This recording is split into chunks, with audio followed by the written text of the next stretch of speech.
అండి, welcome to our channel. ఈరోజు class maths మెథడాలజీకి సంబంధించిన టాపిక్స్ అనేవి ఎక్స్ప్లెయిన్ చేసుకుందాం. సో టాపిక్ వచ్చేసి గణిత శాస్త్రం ఉద్దేశాలు విలువలు అనే లెసన్ నుంచి మనం మేధో సంబంధిత విలువలు అనే టాపిక్ని ఇప్పుడు క్లాస్లో ఎక్స్ప్లెయిన్ చేసుకోవడం జరుగుతుంది. దీనికి సంబంధించిన ప్రీవియస్ టాపిక్స్ అనేవి ప్రీవియస్ క్లాసెస్లో మనం ఆల్రెడీ ఎక్స్ప్లెయిన్ చేసుకోవడం జరిగిందనమాట. నౌ టుడే టాపిక్ మేధో సంబంధిత విలువలు.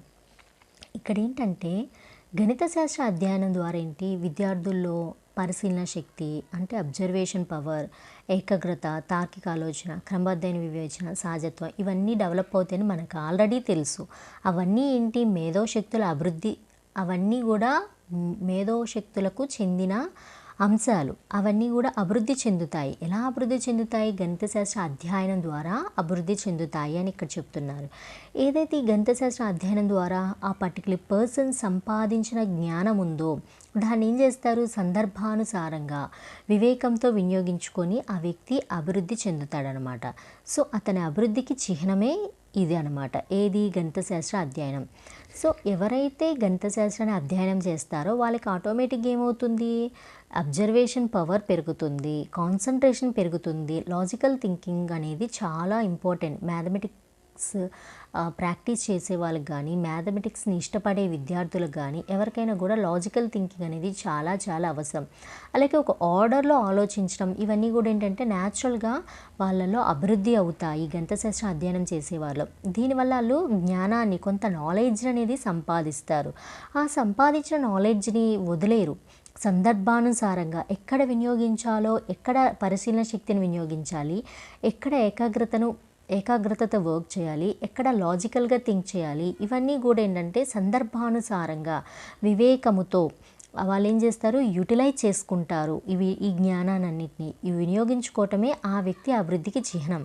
సో ఒక వ్యక్తి అభివృద్ధి చెందాడు అంటే తను గణిత శాస్త్రం అధ్యయనం చేసినప్పుడు డెవలప్ చేసుకున్న మేధోశక్తులను సందర్భానుసారంగా వివేకముతో వినియోగించుకున్నాడని చెప్పొచ్చు. నెక్స్ట్ సౌందర్యాత్మక విలువ.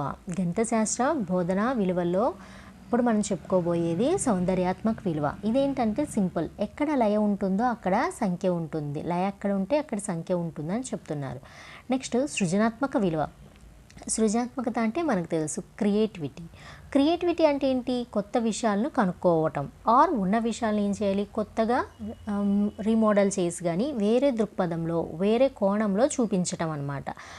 That is nothing but creativity. అంటే సృజనాత్మకత అంటే ఏంటంటే కొత్త విషయాలు కనుక్కోవటం లేదా ఉన్న విషయాలను దృక్పథాల్లో మార్పు తేవటం. అంటే ఇప్పుడు ఏదైనా ఒక విషయం ఉందంటే దానిని ఇంకో రకంగా కూడా చేయొచ్చు. అంటే ఒక ప్రాబ్లం అనేది స్టూడెంట్కి ఇచ్చి దానికి సొల్యూషన్ కనిపెట్టమంటే అందరూ కనిపెట్టే విధానంలో కాకుండా తను వేరే విధానంలో కూడా దానికి సొల్యూషన్ అనేది కనిపెట్టవచ్చు. అంటే అందరూ ఒక ఆర్డర్లో వెళ్తుంటే తన ఆర్డర్ని కానీ వాళ్ళు చేసే విధానాన్ని కానీ ఇంకో రూపంలో చూపిస్తారు. అంటే వేరే రూట్లో వెళ్తాడు. సో ఇలా కూడా ఈ ప్రాబ్లంకి సొల్యూషన్ కనిపెట్టవచ్చు అని చూపిస్తాడు. That is also nothing but creativity. Creativity అంటే నథింగ్, క్రియేట్ చేయటం, కొత్త విషయాలను క్రియేట్ చేయటం ఆర్ కనుక్కోవటం క్రియేటివిటీలో భాగం అనమాట. లేదా ఉన్న విషయాన్ని న్యూ మోడల్లో ఆర్ కొత్త దృక్పథంలో చూపించడం కూడా క్రియేటివిటీలో భాగమే అనమాట. దృక్పథంలో మార్పు తీసుకురావడం కూడా సృజనాత్మకత విలువల్లో ఒక అంశం. ఏదైతే గణిత శాస్త్ర అధ్యయనం వల్ల స్టూడెంట్స్లో సృజనాత్మకతను పెంపొందించవచ్చు. ఎవరైతే గణిత శాస్త్రాన్ని అధ్యయనం చేస్తారో ఆ పిల్లల్లో క్రియేటివిటీ అనేది బాగా డెవలప్ అవుతుంది. నిర్మాణాత్మక గణిత శాస్త్రం, గణిత చదరం, గణిత పజిల్స్, గణితంలో పొడుపు కథలు మొదలగునవి ఏంటంటే విద్యార్థుల్లో క్రియేటివిటీని పెంపొందిస్తాయి. ఇవన్నీ వాళ్ళతో చేపించడం ద్వారా స్టూడెంట్స్లో క్రియేటివిటీ అనేది పెంపొందించవచ్చు అని చెప్తున్నారు. నెక్స్ట్ మానసిక విలువ. నెక్స్ట్ విలువ వచ్చేసి మానసిక విలువ. గణిత అధ్యయనం వల్ల ఏంటంటే విద్యార్థుల్లో క్రమశిక్షణ అనేది వస్తుంది, ఆటోమేటిక్గా వస్తుంది. ఆ క్రమశిక్షణతో కూడిన ప్రవర్తన మార్పు కూడా ఆటోమేటిక్గా వచ్చేస్తుంది అనమాట. సో ఇది ఒకలాంటి మానసిక విలువ. తనేంటంటే ఒక మానసికమైన వాల్యూని కలిగి ఉంటాడు ఎప్పుడూ గణిత శాస్త్రాన్ని అధ్యయనం చేయటం వల్ల. తనకి ఫస్ట్ వచ్చేది ఏంటిది, క్రమశిక్షణ అనేది వస్తుంది, దాంతోపాటు ప్రవర్తనలో మార్పు కూడా వస్తుంది. ఇటువంటి మార్పును మనం ఎలా కన్సిడర్ చేయొచ్చు అంటే అది మానసిక విలువగా కన్సిడర్ చేయొచ్చు. ఈ మానసిక విలువ ఎలా వచ్చింది, గణిత శాస్త్రం అధ్యయనం వల్ల ఆ స్టూడెంట్స్కి వచ్చింది అని చెప్పొచ్చు. సహజ సంబంధం ఆర్ సహసంబంధం. సహసంబంధం అంటే థారండైక్ గారు చెప్పిన నిర్వచనం కానీ అతని యొక్క అభిప్రాయం ఏంటో చూద్దాం. సహసంబంధం విద్యార్థికి ఒక అంశంలో సామర్థ్యం మరొక అంశంలోని సామర్థ్యాన్ని పెంచుతుంది. కాబట్టి ప్రతి సబ్జెక్ట్ అధ్యయనం మిగిలిన సబ్జెక్టుల అధ్యయనానికి దోహదపడుతుంది. ఎస్, ఒక స్టూడెంట్కి ఏదైతే ఒక అంశంలో ఫర్ ఎగ్జాంపుల్ మ్యాథమెటిక్స్లో తనకి సామర్థ్యం ఉంది, అది న్యాచురల్గా ఉంది, తను ఏదో బదలాయింపు వల్ల కానీ ఆర్ టీచర్స్ వల్ల కానీ ఇంట్లో పేరెంట్స్ ఒత్తిడి వల్ల ఇలా కాదు, తనకి స్వతహాగానే మ్యాథ్స్లో సామర్థ్యం అనేది ఉంది. అది ఇంకొక సామర్థ్యాన్ని అంటే ఇంకొక అంశంలో అంటే ఇంకొక సబ్జెక్ట్లో సామర్థ్యాన్ని పెంచుతుంది అని ఇక్కడ చెప్తున్నారు. కాబట్టి ప్రతి సబ్జెక్ట్ అధ్యయనం మిగిలిన సబ్జెక్ట్ అధ్యయనానికి దోహదపడుతుంది. ఇక్కడ మ్యాథమెటిక్స్ని అధ్యయనం చేయటం వల్ల, మ్యాథమెటిక్స్ అంటే అందరి యొక్క ఆలోచన శైలి ఏంటి, అది డిఫికల్ట్గా ఉండే సబ్జెక్ట్, చాలా కష్టతరమైన సబ్జెక్ట్ అంటారు. సో అటువంటి కష్టమైన సబ్జెక్ట్ని ఇతను ఈజీగా తనకు ఉన్న సహజ సామర్థ్యంతో ఈజీగా స్టడీ చేయగలుగుతున్నప్పుడు మిగతా సబ్జెక్టులు కూడా ఏంటి ఈజీగా అధ్యయనం చేయగలడు. సో తనకు ఉన్న ఈ సామర్థ్యం అంటే మ్యాథ్స్లో ఉన్న సామర్థ్యం, దాన్ని ఈజీగా చేయగలిగే సామర్థ్యం మిగిలిన సబ్జెక్టులో అంటే రిమైనింగ్ సబ్జెక్ట్స్ని కూడా ఈజీగా అధ్యయనం చేయడానికి దోహదపడుతుంది అనేది థారండైక్ గారి యొక్క అభిప్రాయం. దీన్ని సంబంధంగా కన్సిడర్ చేశారు. నెక్స్ట్, ఏదైనా ఒక విషయంలోని సమస్యను మరొక విషయం సహాయంతో పరిష్కరించడమే సహసంబంధం. సహసంబంధం అంటే ఏం లేదండి, ఏదైనా ఒక విషయంలో ఒక సమస్య ఉంది, దాన్ని ఏం చేస్తారు, ఇంకొక విషయం సహాయంతో ఇంకో దాని హెల్ప్ తీసుకొని దాన్ని ఏం చేయాలి, పరిష్కరించుకోవటమే సంబంధం అని మనం అనుకోవటానికి చాలా ఛాన్స్ ఉంది. ఇలా చెప్పింది ఎవరు, బ్రాడ్ఫర్డ్ అనే శాస్త్రవేత్త చెప్పారు. ఒక విషయంలో సమస్యను మరొక విషయం సహాయంతో పరిష్కరించడమే సహసంబంధం. ఫర్ ఎగ్జాంపుల్, ఇప్పుడు నవేడేస్ టెక్నాలజీ అనేది బాగా డెవలప్ అయిపోయింది. ఆ టెక్నాలజీ డెవలప్ అవటానికి ఒక 50% ఆర్ 20% ఈ సాంకేతికత రిలేటెడ్ అంశాలైతే రిమైనింగ్ అనేది మ్యాథమెటిక్స్కి సంబంధించిన వాటినే కన్సిడర్ చేసి తీసుకోవటం జరుగుతుంది. అంటే అక్కడ ఎటువంటి ప్రాబ్లం వచ్చినా, అంటే నవేడేస్ డెవలప్ టెక్నాలజీ, ఇంత డెవలప్ అయిన టెక్నాలజీలో ఏదైనా ప్రాబ్లం వచ్చిందంటే వెంటనే దేని సహాయంతో పరిష్కరించగలుగుతున్నారు, మ్యాథమెటిక్స్లో ఉన్న సొల్యూషన్స్, అలాగే ఫార్ములాస్, అలా వాటిలో ఉన్న కొన్ని ఆర్డర్స్ని ఫాలో అవటం ద్వారా టెక్నికల్ రిలేటెడ్ ఎటువంటి ప్రాబ్లమ్స్ వచ్చినా, కొన్ని పరిశ్రమలో కొన్ని ఇండస్ట్రీల గురించి మాట్లాడుతున్నా నేను, ఎటువంటి ప్రాబ్లం వచ్చినా పరిష్కరించగలుగుతున్నారు. దీనిని సహసంబంధం అంటారు. సహసంబంధ విషయాన్ని అమలుపరచడం వల్ల బోధించిన విషయాన్ని మళ్ళీ బోధించడాన్ని అరికట్టవచ్చు. ఎస్, ఏదైనా రెండు టాపిక్స్ని కలిపి మనం టీచ్ చేస్తే సహసంబంధ విషయాల్ని అమలుపరచడం, ఇలా ఒక్కొక్క దానికి రెండో దానికి కలిపి అంటే ఒక రకంగా అప్లికేషన్స్ అని కూడా మనం చెప్పుకోవచ్చు.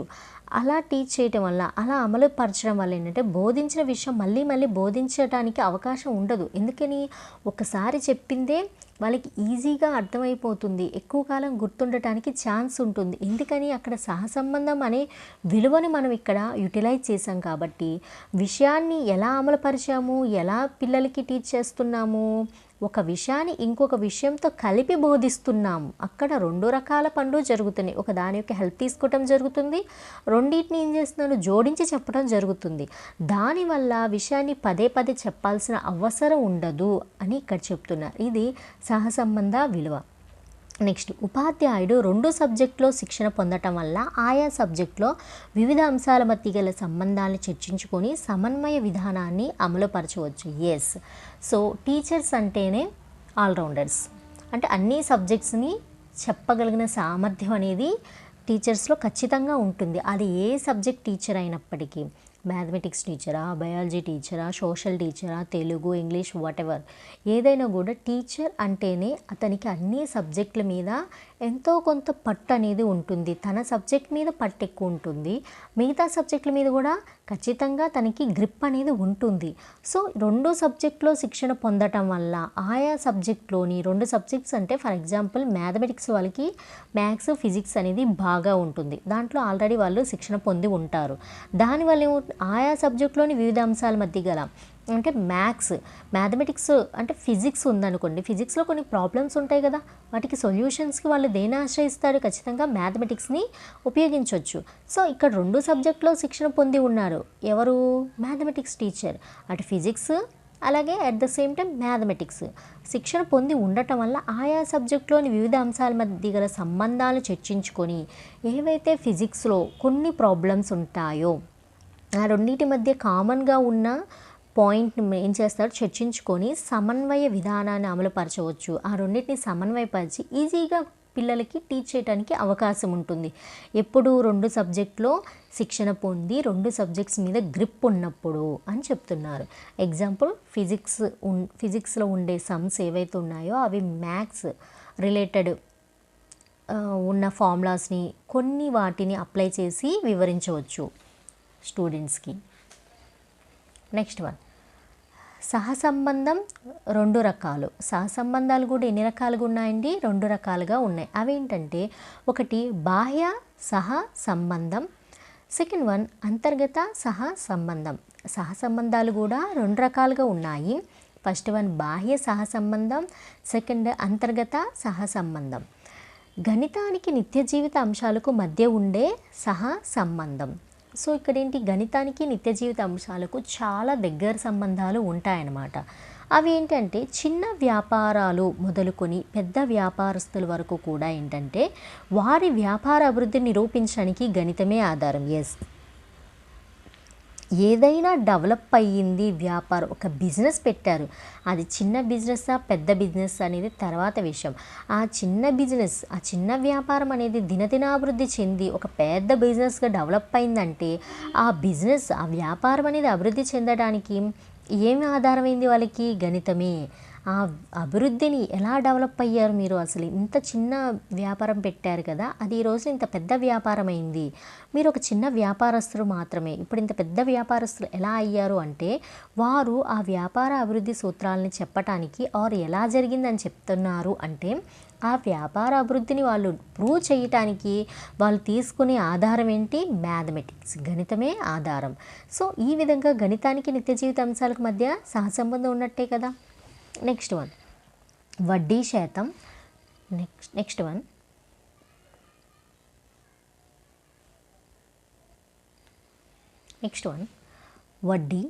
వడ్డీలు, శాతాలు, లాభ నష్టాలు మొదలైన ఎన్నో అంశాలు ఆధారంగానే చాలామంది తమ జీవిత వ్యాపారాలను సాగిస్తున్నారు. ఎస్, వడ్డీలకి ఇస్తారు కదండి, అలాగా శాతాలు, లాభ నష్టాలు మొదలైన ఎన్నో అంశాల ఆధారంగా చాలామంది తమ జీవిత వ్యాపారాలను కొనసాగిస్తున్నారు. వీటి మీదే వాళ్ళు వాళ్ళ వ్యాపారాన్ని చేస్తున్నారు. ఎట్ ద సేమ్ టైం వీటి మీదే వాళ్ళు వాళ్ళ వ్యాపారాన్ని కూడా డెవలప్ చేసుకుంటున్నారు. డైలీ లైఫ్లో అదొక భాగం అయిపోయింది వాళ్ళకి. ఏంటిది, ఈ మ్యాథమెటిక్స్ అనేది. సామాన్య గృహిణి నిత్య గృహ అవసరాలకు ఇంటి బడ్జెట్ను తమ ఆదాయానికి తగిన విధంగా వస్తువులను ధరలను దృష్టిలో ఉంచుకొని తయారు చేస్తుంది. ఎస్, ఎంత అన్ఎడ్యుకేటెడ్ అయినా కూడా వీళ్ళకేంటి, ఈ గృహిణులు ఎవరైతే ఉన్నారో తెలిసిన విషయమే, వాళ్ళకి ఈ గృహ అవసరాలకు అంటే ఇంటికి కావాల్సిన ప్రతి అవసరాన్ని ఈజీగా బడ్జెట్ వేసుకోగలరు. అంటే వచ్చే ఆదాయాన్ని బట్టి ఎంత సరుకులు కావాలి, ఏమేమి వస్తువులు కావాలి, ఏమి నిత్యావసరం, ఏమి బాగా అవసరం, ఏమి కొంచెం లైట్గా అవసరం, ఏవి లేకుండా ఉండగలరు. ఇదన్నీ కూడా ఏంటంటే చాలా బెటర్గా వాళ్ళు ఎస్టిమేషన్ వేసుకోగలుగుతారు. ఎవరు, సామాన్య గృహులు. వాళ్ళు ఎడ్యుకేటెడా అన్ఎడ్యుకేటెడ్ తర్వాత విషయం, కానీ ఈ విషయంలో ఇలా మేనేజ్ చేయటంలో మాత్రం వాళ్ళు చాలా దిట్ట.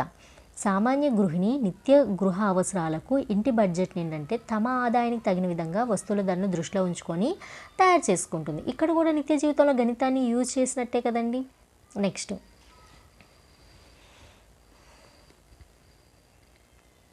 గణితం భౌతిక శాస్త్రానికి మధ్య గల సహ సంబంధం. ఎస్, ఇంతకుముందు నేను చెప్పాను కదా, ఒక టీచర్ గనక భౌతిక శాస్త్రం అంటే ఒక టీచర్కి భౌతిక శాస్త్రం at the same time mathematics రెండిట్లో గ్రిప్ ఉంటే తనకి ఏమవుతుంది, ఈజీ అవుతుంది మ్యాథమెటిక్స్ అంటే భౌతిక శాస్త్రంలో ఉన్న ప్రాబ్లమ్స్ని సొల్యూషన్ వెతకడానికి అని.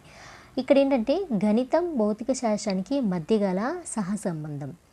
భౌతిక శాస్త్ర సిద్ధాంతాలను గణిత శాస్త్ర గుర్తుల్లోనే వ్యక్తీకరిస్తారు. భౌతిక శాస్త్ర సిద్ధాంతాలను ఎక్కువగా దేనితో వ్యక్తీకరిస్తారండి? గణిత శాస్త్ర గుర్తులలోనే వ్యక్తీకరిస్తారు. అది ఆ రెండింటికి మధ్య ఉన్న సహసంబంధం. నెక్స్ట్ వన్,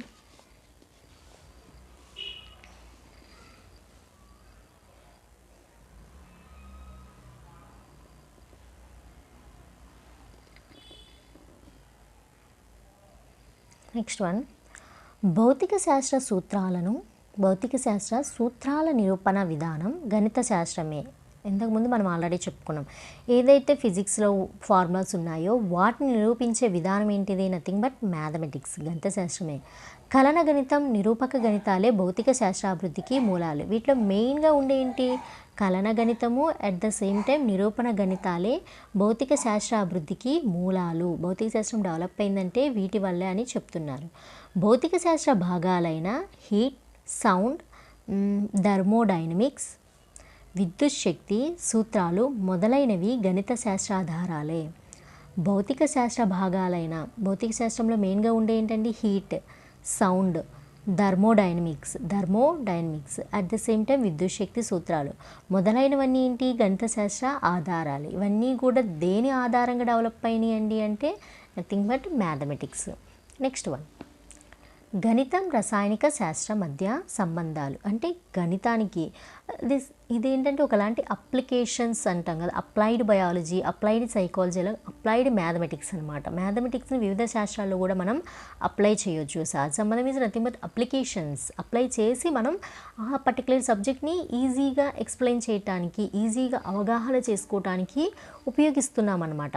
గణిత రసాయనిక శాస్త్రానికి మధ్య గల సంబంధం. గణిత శాస్త్రానికి భౌతిక శాస్త్రానికి మాత్రమే కాదు, గణిత శాస్త్రానికి అట్ ద సేమ్ టైం కెమిస్ట్రీకి కూడా మధ్య సంబంధం ఉంది. అదేంటంటే రసాయనిక శాస్త్రంలో వాయు సిద్ధాంతాల సమీకరణ రూపంలో వ్యక్తీకరిస్తారు. ఎస్, మనకు తెలిసిందే ఇది. ద్రావణీయత, వక్రరేఖ, ద్రావణీయతను గణించే విధానం, సమబల భారం, పీరియాడిక్ టేబుల్, తుల్య సమీకరణాలు మొదలగునవి గణితానికి రసాయన శాస్త్రం మధ్య గల సంబంధాన్ని తెలియజేస్తున్నాయి. ఇక్కడ ద్రావణీయతకి మనం మ్యాథమెటిక్స్ని ఆశ్రయిస్తాం. వక్రరేఖల గురించి చెప్పడానికి పిల్లలకి మ్యాథమెటిక్స్ని ఆశ్రయిస్తాం. ద్రావణీయతను గణించే విధానానికి కూడా మనం దేన్ని ఆశ్రయిస్తాం? మ్యాథమెటిక్స్. సమబల భారాలు, పీరియాడిక్ టేబుల్స్, తుల్య సమీకరణ అంటే దాన్ని ఏం చేస్తాం? ఈక్వల్ చేయటం, సమీకరణాన్ని అంటే ఫార్ములా ఈక్వల్ చేయటానికి. మొదలగునవి గణితానికి అలాగే కెమిస్ట్రీకి మధ్య గల సంబంధాన్ని తెలియజేస్తాయన్నమాట. నెక్స్ట్ వన్ వచ్చేసి కలన గణితాన్ని వినియోగించడం వల్ల రసాయనిక శాస్త్రం అభివృద్ధి చెందింది. ఎస్, ఈ కెమిస్ట్రీ అనేది డెవలప్మెంట్ ఎలా జరిగింది అంటే బికాజ్ ఆఫ్ కలన గణితం. ఈ కలన గణితాన్ని వినియోగించి కెమిస్ట్రీ అనేది డెవలప్ చెందింది. సో కెమిస్ట్రీ ఈరోజు ఇంత డెవలప్ చెందడానికి మెయిన్ రీజన్ ఏంటి? కలన గణితాన్ని ఉపయోగించడం వల్ల. నెక్స్ట్ వన్, గణితం, జీవశాస్త్రం. ఇవన్నీ ఏంటంటే అప్లికేషన్స్ అనమాట. అప్లై చేసుకుంటున్నాం మన మ్యాథమెటిక్స్ని వివిధ శాస్త్రాలలో. దాన్ని సహసంబంధం అని కూడా అంటాం మనం. నెక్స్ట్, గణితం, జీవశాస్త్రానికి మధ్య గల సంబంధం. మానవ శరీరాన్ని గురించి అనేక వివరాలు గణిత శాస్త్ర భాషలో తెలుపుతారు. అవును, మనం చాలా విషయాలు మనం మ్యాథమెటిక్స్ లాంగ్వేజ్లోనే చెప్పుకుంటాం. హ్యూమన్ బాడీలో ఉన్న అనేక రకాల విషయాల గురించి. మానవుని గుండె నిమిషానికి ఎన్నిసార్లు స్పందిస్తుందో, రక్త ప్రసరణ వేగం, రక్తనాళాల వ్యాసం మొదలైనవి అన్నీ గణితం వల్ల లెక్కించి స్థిరీకరించినవే. అవును, గుండె నిమిషానికి ఎన్నిసార్లు కొట్టుకుంటుంది అంటే అది అక్కడ మనం దేని మీద డిపెండ్ అయ్యాం? లెక్కిస్తున్నాం, కౌంట్ చేస్తున్నాం. గణితం మీద ఎన్నిసార్లు కొట్టుకుంటుంది, ఎన్నిసార్లు స్పందిస్తుంది అంటే కౌంటింగ్ అనేది నథింగ్ బట్ మ్యాథమెటిక్స్.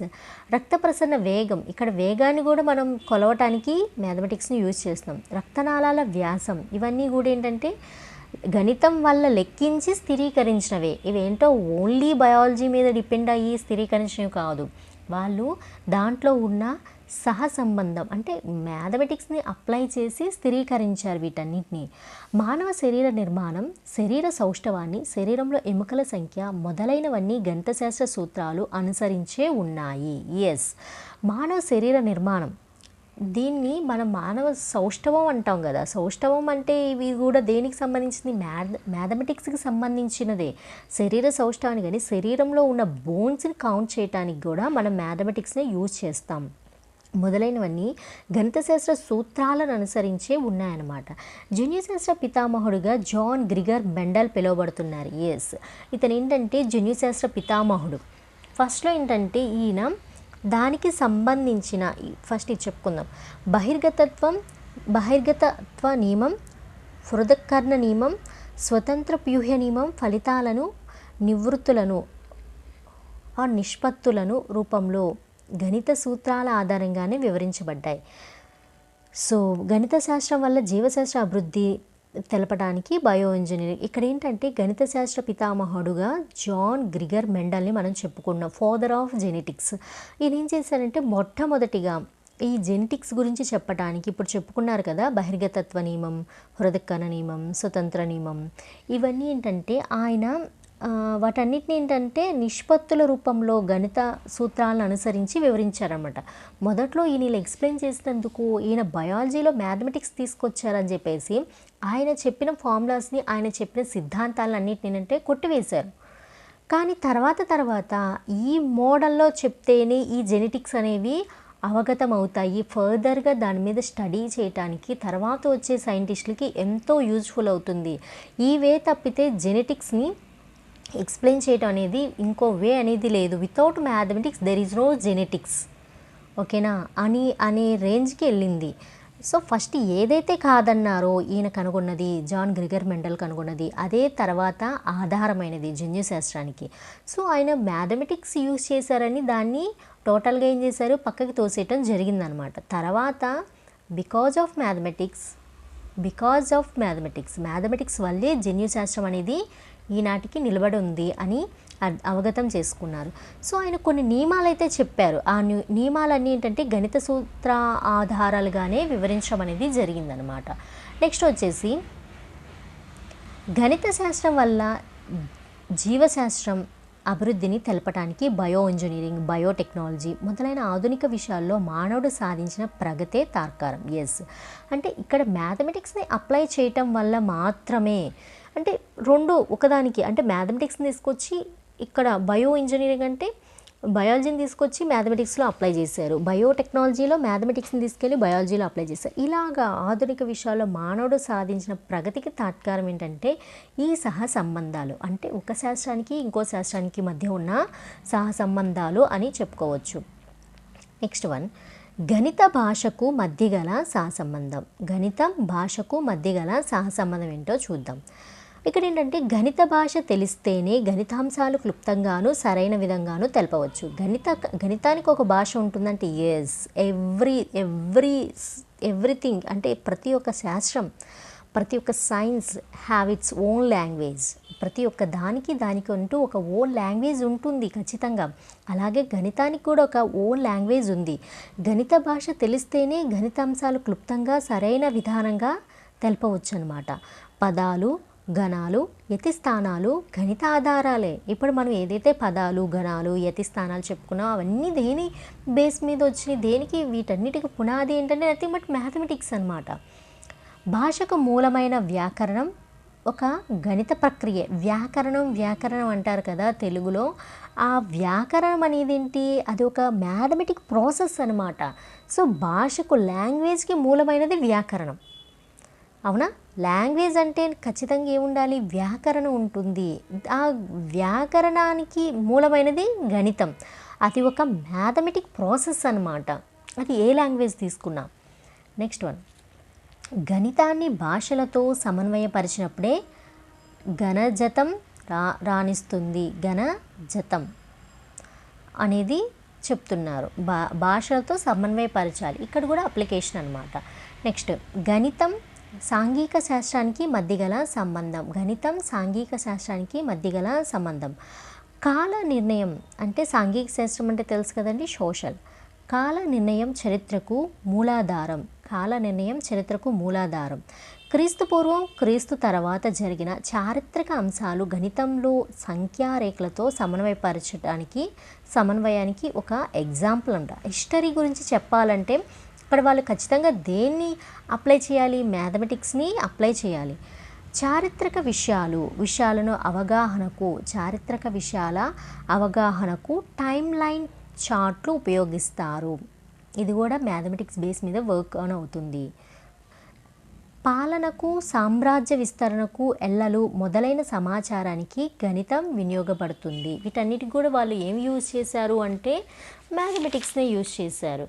సో అక్కడితో ఏంటంటే గణితం సాంఘిక శాస్త్రానికి మధ్య గల సంబంధం అనే టాపిక్ అనేది ఎక్స్ప్లెయిన్ చేసుకోవడం జరిగింది.